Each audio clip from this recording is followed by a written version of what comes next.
Hello dear students, welcome again. In this video we are going to discuss the next topic oxidation number. ठीक है, और ये topic आपको मतलब जितना भी टाइम पढ़ोगे हेल्प करेगा ही करेगा. ठीक है, और बेसिकली वैसे ऑक्सीडेशन नंबर होता क्या है? Oxidation number is defined as the charge carried by an atom. ठीक है, it is the charge carried by an atom in a molecule. Clear? अब जैसे मैं एग्जांपल के लिए आपको बता दूं, सपोज आपके पास HCl है ना. HCl में आप कहते हो ना क्लोरीन पे -1 चार्ज है, हाइड्रोजन पे +1 चार्ज है. So this particular charge hydrogen का ये जो +1 है, this is its oxidation number. Chlorine का ये जो -1 है, this is oxidation number of chlorine. ठीक है, तो ऑक्सीडेशन नंबर को हम क्या और बोलते हैं? ऑक्सीडेशन स्टेट भी बोलते हैं. ऑक्सीडेशन स्टेट और ऑक्सीडेशन नंबर. ठीक है बेटा, तो अब मैं आपसे ये एक सबसे पहले एक बेसिक बात बताती हूँ कि देखो, जो तो बेटा आयनिक कंपाउंड्स होते हैं लाइक NaCl हो गया. आयनिक कंपाउंड तो हमें पता ही है कि इलेक्ट्रॉन के ट्रांसफ़र करने से बनते हैं. तो क्लोरीन इलेक्ट्रॉन गेन करेगा तो -1 चार्ज आएगा, सोडियम इलेक्ट्रॉन लूज करेगा तो +1 चार्ज आएगा. ये तो हो गया सिचुएशन किसका? आयनिक कंपाउंड का. लेकिन बच्चे अगर हम बात करें किसी कोवेलेंट कंपाउंड की, जैसे HCl, ये तो इलेक्ट्रॉन शेयर करने से बनता है. और जब इलेक्ट्रॉन शेयर होते हैं तो इलेक्ट्रॉन ये नहीं होता, ना तो कोई इलेक्ट्रॉन गेन कर रहा होता है ना कोई इलेक्ट्रॉन लूज कर रहा होता है. तो फिर पॉजिटिव नेगेटिव चार्जेस कहाँ से आए? ठीक है, अब जैसे HCl है तो इन दोनों ने इलेक्ट्रॉन ऐसे शेयर करा हुआ था, तो ये तो एक कोवेलेंट कंपाउंड है. तो कोवेलेंट कंपाउंड में चार्ज कैसे आएगा? तो वहाँ पे हम बेटा इलेक्ट्रोनेगेटिविटी के बेसिस पे डिसाइड करते हैं. Which one is more electronegative, उसको हम नेगेटिव चार्ज दे देते हैं, and which is little bit less electronegative, उसको हम पॉजिटिव चार्ज की जो स्टेट है वो दे देते हैं. असल में इन पे कोई चार्जेस होते नहीं हैं. ठीक है, हम कंसिडर करके चलते हैं. क्लियर? ये तो हो गया आपका ऑक्सीडेशन नंबर का कॉन्सेप्ट. अब रही बात, आपको different different kind of molecules दे दिए जाएंगे और आपको फाइंड करना होगा कि ऑक्सीडेशन नंबर किसी पर्टिकुलर एटम का. अब जैसे मान लो मैं आपको एग्जांपल दे रही हूँ. सपोज मैंने आपको यहाँ पे एग्जांपल लिख दी H2SO4. मैंने आपको बोला बेटा सल्फर का ऑक्सीडेशन नंबर कितना होगा वो बताना ज़रा. अब आपको क्या पता कितना होगा? और बेटा पूरे मॉलिक्यूल में अगर किसी पर्टिकुलर एलिमेंट का ऑक्सीडेशन नंबर फाइंड आउट करना है ना, तो उसके नियर बाय वालों का अगर पता हो तो हम फिर इसका फाइंड आउट कर सकते हैं. तो इसका मतलब आसपास वाले सभी का क्या पता होना चाहिए हमें ऑक्सीडेशन नंबर, फिर ही हम सेंटर वाले का डिसाइड, बाकी जो पेंडिंग है उसका डिसाइड कर सकते हैं. ठीक है, तो इसका मतलब सर्टेनली हमारे पास कुछ ना कुछ रूल्स ज़रूर होंगे, है ना, कि कैसे हम ऑक्सीडेशन नंबर किसी का फाइंड आउट कर सकते हैं. तो रूल्स आप वैसे कॉमनली ऑब्जर्व करते ही हो. ठीक है, और उन्हीं को हमने उठा के रूल बना दिया हुआ है. जैसे सबसे पहला रूल आ जाएगा कि जब भी कोई एलिमेंट अपनी एलिमेंट्री स्टेट में होता है, ठीक है, तो तब उसका ऑक्सीडेशन नंबर 0 होता है. अब जैसे एग्जांपल के लिए हाइड्रोजन किस फॉर्म में एग्जिस्ट करता है? H2 की फॉर्म में. ऑक्सीजन किस फॉर्म में एग्जिस्ट करता है? O2 की फॉर्म में. जैसे मैं आपको लिख दूँ जिंक मेटल, मैं आपको लिख दूँ सोडियम मेटल, ठीक है, मैं आपको लिख दूँ सल्फ़र. तो ये सब के सब इंडिपेंडेंट हैं, किसी के साथ भी कंबाइन करके इन लोगों ने प्रोडक्ट नहीं बना रखा है. इंडिपेंडेंट अपनी स्टेट में हैं. तो जब भी ये अपनी इस एलिमेंट्री स्टेट में होंगे, इन पे जो ऑक्सीडेशन नंबर है वो कितना आप कंसिडर करोगे? Always 0.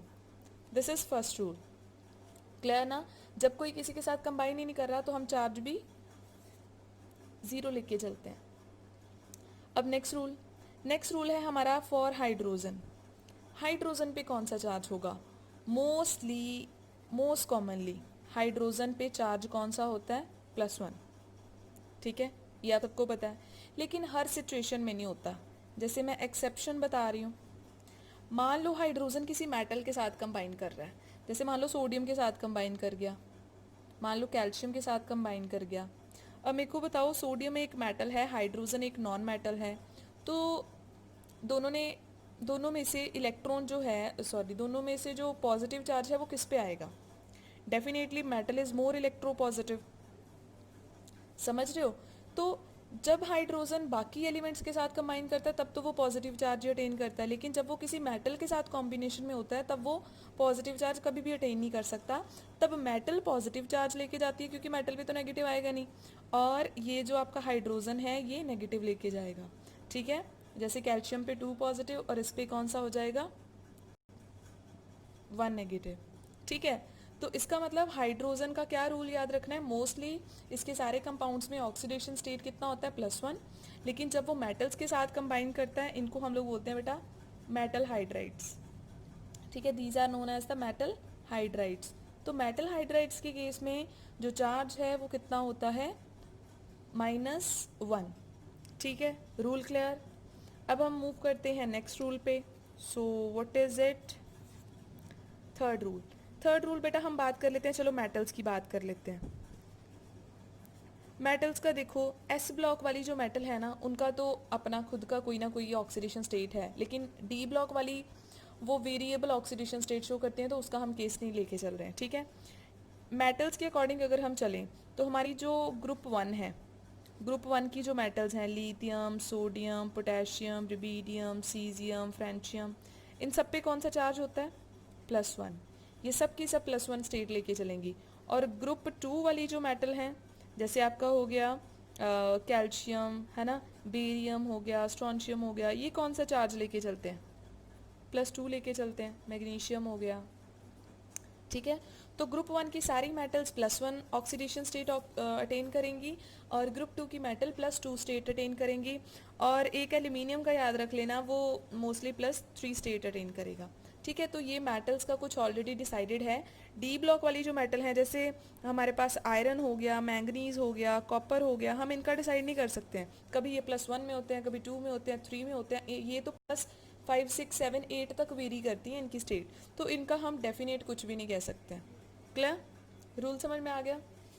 Okay, then now come to the next point. अब नेक्स्ट रूल हमारे पास क्या है, next rule is so the rule number 4 is, ये हमारा रूल ऑक्सीजन के लिए है। ऑक्सीजन कौन सी स्टेट अटेन करता है, अब आपने देखा होगा ऑक्सीजन के पास 6 इलेक्ट्रॉन होते हैं, वो 2 इलेक्ट्रॉन गेन कर लेता है और उसके पास -2 चार्ज आ जाता है। तो मोस्टली ऑक्सीजन के जो कंपाउंड हैं उस पे ऑक्सीजन पे कौन सा चार्ज होता है -2, और हम इसको क्या बोलते हैं, हम इसको बेटा ऑक्साइड आयन बोलते हैं। लेकिन mostly, mostly means most of the compounds, except definitely exceptions होंगी, कुछ कंपाउंड्स होते हैं जिसमें ऑक्सीजन का -2 चार्ज नहीं होता। अब जैसे मैं एग्जांपल के लिए आपको बता रही हूँ परऑक्साइड, परऑक्साइड जैसे हो गया Na2O2, ये एक परऑक्साइड है। ठीक है, Na2O2, इसमें ऑक्सीजन का चार्ज बेटा -1 होगा ना कि -2। In case of peroxides the charge carried by the oxygen will be -1। और अगर आपके पास कोई सुपर ऑक्साइड है, सुपर ऑक्साइड क्या होता है जैसे KO2, उसमें एक सिंगल ऑक्सीजन पे चार्ज कितना होता है बेटा -1/2, और यहाँ पे एक सिंगल ऑक्सीजन पे चार्ज कितना होता है -1। ऑक्साइड आयन में कितना होता है -2 चार्ज, पर ऑक्साइड आयन में एक सिंगल ऑक्सीजन पे -1 चार्ज होता है, और सुपर ऑक्साइड में एक सिंगल ऑक्सीजन पे -1/2 चार्ज होता है। वैसे मैं आपको बता दूं कि हम लिखते कैसे हैं, हम ऑक्साइड आयन को मेंशन करते हैं O-2, हम पर ऑक्साइड को जब मेंशन करना होता है तो हम लिखते हैं O2 2 नेगेटिव, और जब हमने किसी सुपर ऑक्साइड आयन को लिखना होता है तो हम कैसे लिखते हैं O2 1 नेगेटिव। 2 ऑक्सीजन पे -1 चार्ज है मतलब एक सिंगल पे कितना आ जाएगा हाफ, 2 ऑक्सीजन पे 2 नेगेटिव चार्ज है मतलब एक सिंगल ऑक्सीजन पे 1 आ जाएगा, और ये तो एक सिंगल पे ही 2 है ऑलरेडी। ठीक है, तो ऑक्सीजन के ये एक्सेप्शनल केस याद रख लेना, पर ऑक्साइड एंड सुपर ऑक्साइड वाले। इसके अलावा ऑक्सीजन की एक और एक्सेप्शन आती है विच इज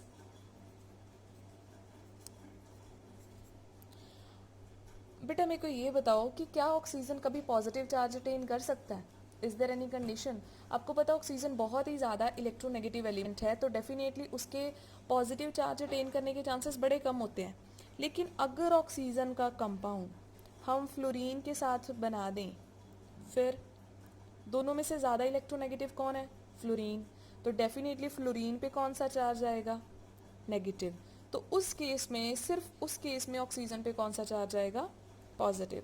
अब जैसे O2F2 है, इस केस में कितना आ जाएगा सॉल्व करके, +1। तो इसका मतलब ऑक्सीजन पॉजिटिव स्टेट भी अटेन कर सकता है, +1 +2, but only in a special case when it is forming compound with fluorine, otherwise नहीं। ठीक है बेटा, तो ये हो गया ऑक्सीजन का ओवरऑल सारा, कौन कौन सी स्टेट जो है इसकी आ सकती है, कौन सी नहीं आ सकती है, एट्सेट्रा। अच्छा, वैसे एक चीज़ और बता दूं, अगर आपके पास मेटल और नॉन मेटल का कॉम्बिनेशन चल रहा होगा ना किसी भी कंपाउंड में, तो मेटल को हमेशा नेगेटिव चार्ज जाएगा, और सॉरी नॉन मेटल को हमेशा नेगेटिव चार्ज जाएगा और मेटल को पॉजिटिव, ये भी याद रखना है। ठीक है, क्योंकि नॉन मेटल्स इलेक्ट्रोनेगेटिव होती हैं, मेटल्स इलेक्ट्रो पॉजिटिव होती हैं, तो उसी अकॉर्डिंगली आप पॉजिटिव नेगेटिव चार्जेस दे सकते हो, राइट। ओके देन, और कोई रूल? और बेटा आपने ये याद रखना है कि जैसे ही हम मान लो हमारे पास कोई मॉलिक्यूल है, जैसे ही वाटर है, सपोज वाटर है, हम वाटर में अगर चार्जेस देखें, ऑक्सीजन का अपना एक चार्ज होगा, हाइड्रोजन का अपना होगा, और हम जब इन दोनों को प्लस करेंगे, मान लो इसका चार्ज x है, इसका y है, तो ओवरऑल आंसर क्या आएगा, 0।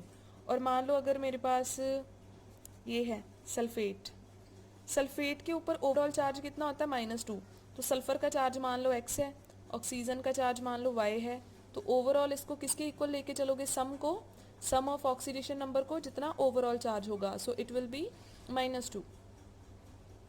ठीक है बेटा, तो ऐसे करके हमारे पास कुछ रूल्स हैं, ठीक है, जिनको आपने ध्यान में रखना है to decide the oxidation number.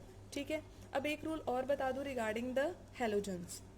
Okay, तो मोस्टली अब वही रह गई, बाकी तो ऑलमोस्ट कवर कर दिया मैंने। हैलोजन्स के केस में क्या होता है, हैलोजन्स आपको पता है fluorine, chlorine, bromine and iodine, और ये सब आपको पता है इनके पास शॉर्टेज होती है सिर्फ एक इलेक्ट्रॉन की, और ये एक इलेक्ट्रॉन बड़ा इजीली गेन करते हैं, तो दैट मीन्स मोस्ट कॉमनली ये कौन सा चार्ज अटेन करते हैं, -1। ठीक है, लेकिन क्या ये पॉजिटिव चार्ज नहीं अटेन कर सकते हैं, डेफिनेटली कर सकते हैं, फ्लोरीन को छोड़ के। ये इकलौता आपके पास ऐसा हैलोजन है जो सिर्फ -1 स्टेट शो करता है, इसके अलावा कोई और स्टेट शो नहीं करता, कोई पॉजिटिव स्टेट शो नहीं करता। लेकिन बाकी के जो हैं ये पॉजिटिव स्टेट शो करते हैं, डिपेंड करता है कि इनके साथ वाला ज़्यादा इलेक्ट्रोनेगेटिव होगा, ओनली इन दैट केस। तो इनकी स्टेट +1 भी आ सकती है, +3 भी आ सकती है, +5 भी आ सकती है, +7 भी आ सकती है। सो ये सारी स्टेट्स बाकी हैलोजन्स अटेन कर सकते हैं, लेकिन आपका जो फ्लोरीन है वो ऐसा कुछ नहीं कर सकता है, वो सिर्फ -1 स्टेट ही शो करेगा, because it is the most electronegative element, right. तो ये सारे आपके रूल्स हो गए, इनको आपने याद नहीं करना है, मतलब वैसा नहीं कि आपसे पेपर में नहीं पूछने वाले सारे रूल्स लिख दो, ठीक है। पेपर में आपको क्या आएगा, ऑक्सीडेशन नंबर फाइंड आउट करना है आपने, तो आपने सिर्फ इनको ध्यान में रखना है to calculate the oxidation number of any given element. ठीक है, अब जैसे मैं आपको एग्जांपल, मैंने सबसे पहले एग्जांपल कौन सी बताई थी, सल्फ्यूरिक एसिड। अब मैं यहाँ पे एग्जांपल्स डिस्कस कर रही हूँ।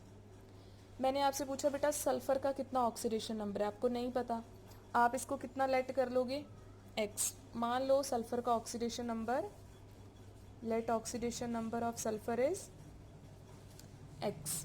ठीक है, साथ वालों का पता होना चाहिए। हाइड्रोजन आपको पता है मोस्टली कौन सी स्टेट शो करता है, हाइड्रोजन, हाइड्रोजन विल शो +1, और ऑक्सीजन कौन सी शो करता है, -2। ठीक है, अब हम क्या करेंगे, अब हमने सभी के चार्जेस को प्लस कर देना।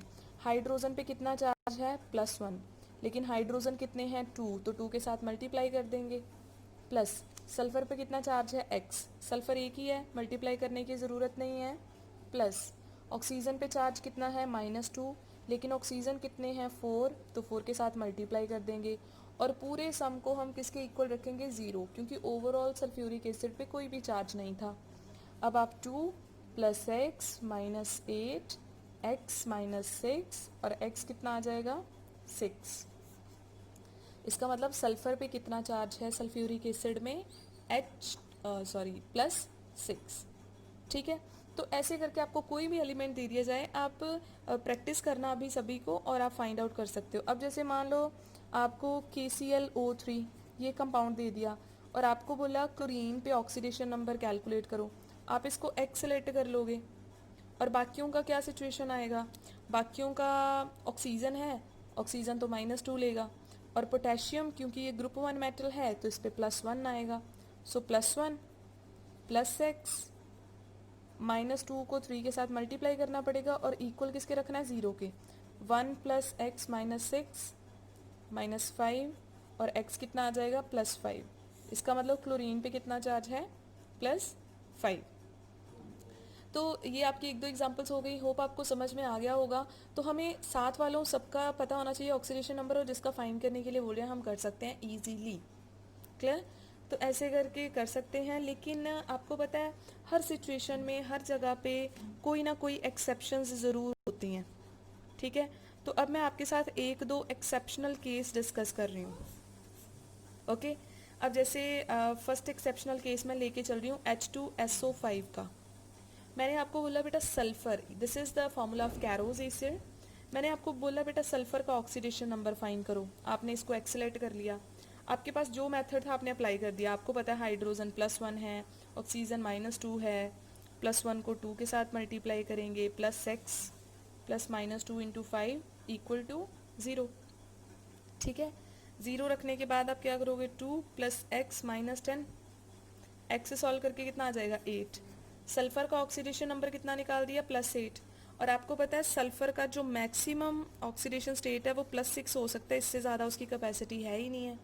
तो हमने कितना निकाल दिया, +8। तो ये क्या हो जाएगा, गलत।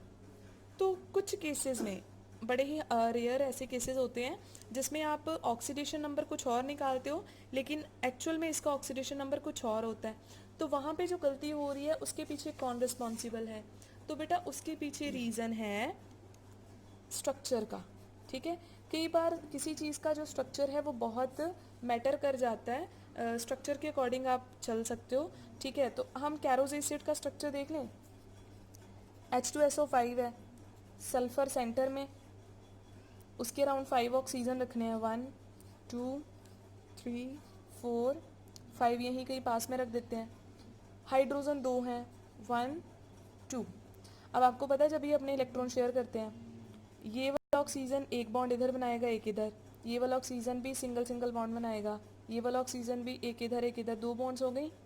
इनके साथ सल्फर क्या करता है, डबल बॉन्ड बनाता है। ये डॉट स्ट्रक्चर के अकॉर्डिंग आपको पता ही है, ठीक है।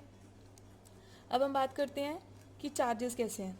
हाइड्रोजन पे +1 आएगा और ये वाला जो सिंगल ऑक्सीजन है इसने दोनों बॉन्ड जो सल्फर के साथ बनाई हैं तो दोनों पे कितना चार्ज आएगा, -2, ठीक है। उसके बाद में अब रह गए हमारे पास बाकी की सारी सिचुएशन। इस ऑक्सीजन पे भी कितना आएगा, -2। लेकिन ये ऑक्सीजन को ज़रा ध्यान में देखो, ये 2 ऑक्सीजन हैं जो लिंकेज में चल रहे हैं, एक दूसरे के साथ अटैच्ड हैं। जब ऐसी सिचुएशन होती है ना, ये आपका O2 बन गया, this is your peroxide, this is not your oxide. जब ऑक्सीजन की ऑक्सीजन के साथ लिंकेज होती है, दिस इज़ परऑक्साइड लिंकेज। उस केस में एक ऑक्सीजन पे -2 चार्ज नहीं आता, -1 आता है। अब देखो टोटल प्लस चार्ज कितना हो गया, +2, और टोटल माइनस चार्ज कितना है, 2 4 6 7 एंड 8, -8। सल्फर का एक्सेलेट कर लो, अब आ जाएगा 6। सो कई बार आपके पास अगर कोई एक्सेप्शनल रिजल्ट आ रहा है, this will only be due to the structure problem, ठीक है। तो थोड़ा बहुत स्ट्रक्चर का आइडिया होना चाहिए जिसके कारण एक्सेप्शनल केस आ सकते हैं।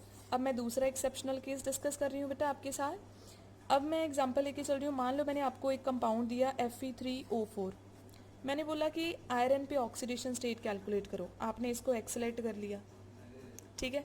एक्सेलेट करोगे तो इसका मतलब अब आप क्या कर सकते हो, ऑक्सीजन का चार्ज आपको पता है -2 होता है। अब आप क्या करोगे कैलकुलेशंस के लिए, x इसको 3 के साथ मल्टीप्लाई करोगे, -2 4 = 0, 3x -8 3x = 8, x कितना आ जाएगा, 8/3। अब बेटा इसका मतलब आयरन का ऑक्सीडेशन नंबर कितना आ गया, 8/3, विच इज़ नॉट पॉसिबल। क्यों नहीं पॉसिबल है, 8/3 पॉजिटिव। आपको पता है आयरन पे 2 पॉजिटिव आने का मतलब है इसने 2 इलेक्ट्रॉन लूज़ किए, 3 पॉजिटिव का मतलब है 3 इलेक्ट्रॉन लूज़ किए। अब 8/3 पॉजिटिव आ रहा है तो इसका मतलब इसने 8/3 इलेक्ट्रॉन लूज़ किए। इलेक्ट्रॉन फ्रैक्शन में हम लूज़ या गेन कर सकते हैं, डेफिनेटली नो।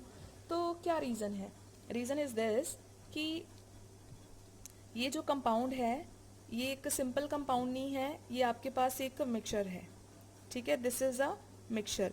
किसका मिक्सचर है मैं बता रही हूँ, Fe3O4 में आयरन के दो ऑक्साइड होते हैं, एक FeO और एक होता है Fe2O3।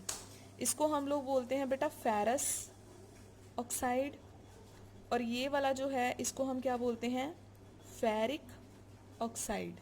ठीक है। और दोनों के केस में अगर हम बात करें ना चार्जेस की, तो यहाँ पे सॉल्व करके आयरन पे चार्ज आएगा +3 और इस वाले में सॉल्व करके आयरन पे चार्ज आएगा +2। इसका मतलब एक आयरन हमारा ऐसा है जिसके ऊपर +2 चार्ज है तीनों में से, और दो आयरन हमारे पास ऐसे हैं जिनके ऊपर +3 चार्ज है। अब तीनों की अगर हम एवरेज निकालें तो एवरेज कितनी आ जाएगी, +2 +3 को 2 के साथ मल्टीप्लाई कर दो, डिवाइडेड बाय 3 आ गया 8/3। इसका मतलब ये जो 8/3 आ रहा था ना, इसका मतलब ये नहीं था कि आयरन के ऊपर 8/3 चार्ज है, इसका मतलब ये था कि एक आयरन पे +2 है, दूसरे पे +3 है, तो दोनों का एवरेज निकाल के हमारा आंसर बन रहा था। सो अगर किसी का फ्रैक्शनल ऑक्सीडेशन नंबर आता है, ठीक है, तो इसको हम क्या रीज़न देंगे, this may be due to the mixture. ठीक है, और this will be your average oxidation number. So इसको हम पैराडॉक्स ऑक्सीडेशनल नंबर्स बोलते हैं। This you have to remember, exceptional cases. Okay, that's it from my side. Thank you. Bye bye.